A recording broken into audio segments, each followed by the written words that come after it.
अधिसंख्यपद रद्द करा, रद्द करा, रद्द करा.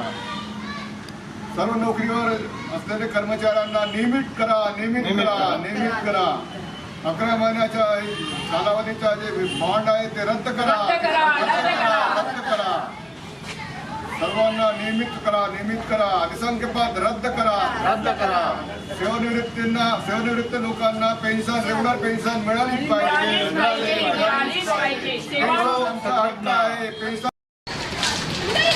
मैं कलावती डोमकुंडवार आफ्रो संगठन की राज्य सदस्य महाराष्ट्र।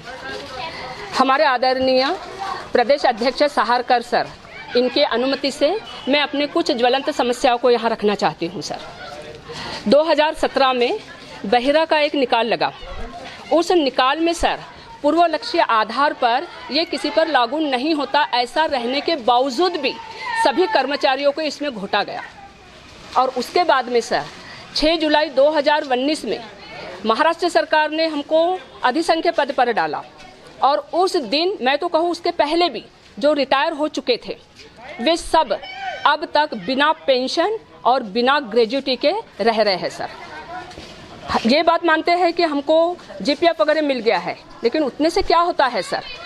आज सर हम पेंशनधारी जो है 3 साल से हमको 31 महीने से भी आगे हो रहे हैं। 2019 में जो अधिसंख्य पद पर हम आ चुके थे उसमें हमारे कर्मचारी कोई 2018 से भी रिटायर हो चुके हैं। सर, तो ये हमारी बहुत गंभीर समस्या है। सर, तो इस समस्या को आप अपने मीडिया के द्वारा सरकार को पहुंचाइए। हम समय समय पर बहुत आंदोलन किए हैं, बहुत सारे प्रकार से सरकार को समझाने की कोशिश किए हैं, लेकिन उनके कान पर जू नहीं रेंग रही है। सर, तो कृपया आप इस पर ध्यान दीजिएगा सर।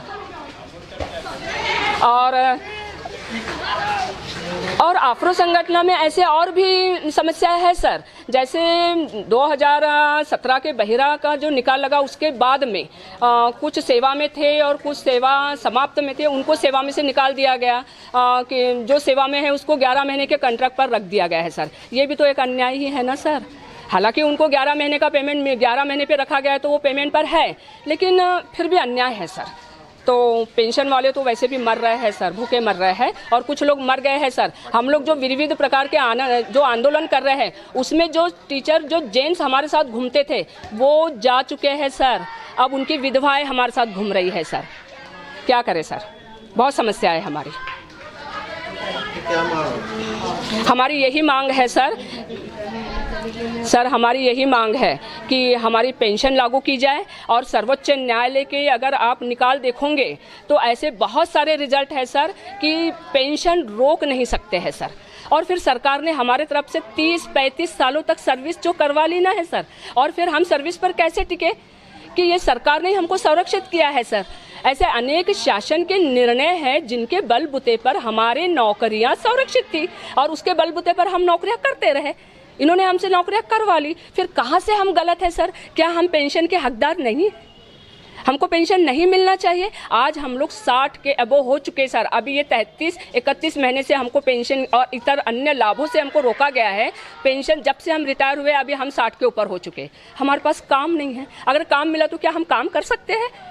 किसी के घर में केवल लड़कियां हैं। अब मैं खुद, मेरी सिर्फ 2 लड़कियां हैं सर। मेरा आदमी, मेरा मिस्टर टेलर है, अभी वो 62 साल के हैं, काम नहीं कर सकते।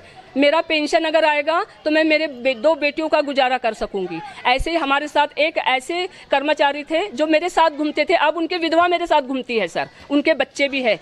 सुनिए सर, उनकी व्यथा सुनिए। नमस्कार सर, मी मिसेस भारती दिगंबर झोडे बोलत आहे। माझे पती पोलीस डिपार्टमेंट ह्या विभागात वरिष्ठ श्रेणीलिपिक या पदावर होते ते। तर सरकारने त्यांना म्हणजे 11 महिन्याच्या GR देऊन त्यांना अधिसंख्या पदावर वर्ग केलेले। तर अधिसंख्या पदावर वर्ग केल्यानंतर त्यांना दुसऱ्या-तिसऱ्या दिवशी ते हार्ट अटॅक आला आणि ते ऑफिसमध्ये ऑन ड्युटी असतानाच ते मरण पावले। त्यांना म्हणजे अजूनपर्यंत मला अजून पूर्ण पेन्शन किंवा ग्रॅज्युएटी, रजा रोखीकरण हे कुठलेही लाभ मला देण्यात आलेले नाही। आणि तसंच माझ्या मुलीचं नाव मी अनुकंप तत्वावरती चढवलेलं आहे, तरी अनुकंप तत्वावर माझ्या मुलीला नोकरीसुद्धा देण्यात येत नाही सर. तर मी अशा परिस्थितीत काय करणार? माझं स्वतःचं घर नाही. मी क्वार्टरमध्ये राहत होते, तर मला क्वार्टर खाली करून मागितलं. मी क्वार्टरमधून आता भाड्याच्या रूमाने राहते, तर भाड्याच्या रूमचा मी किराया कुठून देणार सर? माझे मुलं शिक्षणाचे आहे. माझा मुलगा म्हणतोय मला की मला इंजिनियर करायचं आहे, तर मी त्याला इंजिनियर कसं बनवणार? जेव्हा खाण्याचेच वांदे आहे तर मुलांचे शिक्षण कसं करणार मी? सरकारने आमच्यावर तर म्हणजे फार अन्याय केलेला आहे. आणि मी खरंच आता 26 सप्टेंबरपासून आंदोलन सुरू होत आहे. आमचे म्हणजे आमरण उपोषणाला बसणार आहे मी. त्यामध्ये तर मी आमरण उपोषण नक्की करणार मी, कारण जोपर्यंत मला पूर्ण लाभ मिळत नाही आणि माझ्या मुलीला नोकरीवर घेत नाही तोपर्यंत मी आंदोलनाला बसणार आहे सर. आमरण उपोषण करणार आहे मी, कारण ही समस्या फार कठीण आहे. आणि माझ्यासारखेच बरेचसे कर्मचारी आहे. एका पोलिसवाल्यांनी तर पोलीस स्टेशनमध्ये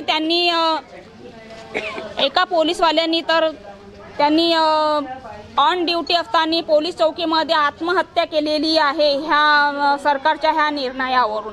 त्यांची मुलं लहान आहेत. माझे मुलं तर मोठे आहेत, पण त्यांचे तर छोटे मुलं आहेत, तर त्यांची काय परिस्थिती असेल?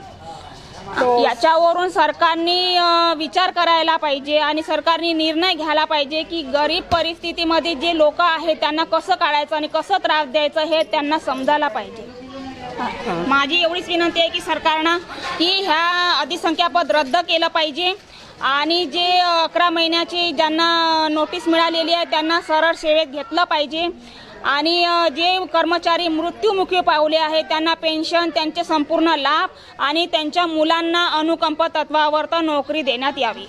सरकारनं एवढी माझी विनंती आहे. तो सर अगर हमारी ये मांगे अभी सर हम लोग आमरण उपोषण के लिए पूरे तैयार हो चुके हैं और ये इस महीने के 20 तारीख तक अगर सरकार इस पर गौर करती नहीं है और कोई सकारात्मक निर्णय अगर नहीं लेती है तो हमने ठान लिए हैं. सभी आमदार खासदारों को वैसे हमारे नोटिस जा चुके हैं. आज ही हमने एक नोटिस भी तैयार कर लिए हैं. मुख्यमंत्री साहब और उप मुख्यमंत्री साहब के लिए एक नोटिस दिया जा रहा है.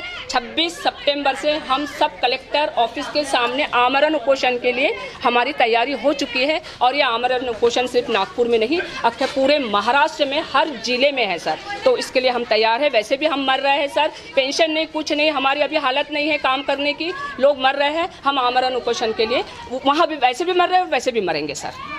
अगर आपको भी हमारी एक थोड़ी भी बात अगर सही लगती है तो हमारी इस समस्या को मीडिया के द्वारा सरकार तक पहुँचने की थोड़ी विनंती है सर आप लोगों से. नाम बताइए. मैं कलावती डोमकुंडवार आफ्रो संगठना राज्य कार्यकारिणी सदस्य हूँ, महिला आघाड़ी की. ऐसे कितने लोग हैं, कितने पीड़ित हैं? 12.5 वैसे तो पूरे महाराष्ट्र में यस सर, वैसे पूरे महाराष्ट्र में तो विविध प्रकार के जैसे सेवा में हैं, कोई सेवा से निकल चुके हैं, ऐसे 12.5 है. लेकिन सर खासकर 12,500 है. लेकिन सर खास जो पेंशनधारी है वो 1000 कर्मचारी है सर, जिनको अभी तक कोई पेंशन नहीं मिली है. हालांकि हमने मर कर काम किया है सर, कोई लाभ नहीं मिला है, कोई ग्रेजुएटी नहीं, कुछ भी नहीं. और सबसे बड़ी बात तो ये कि हम काम करने भी तो लायक नहीं रहते ना सर, क्या है सर. और सर्वोच्च न्यायालय की ऐसी रिजल्ट है, पेंशन नहीं रोका जा सकता.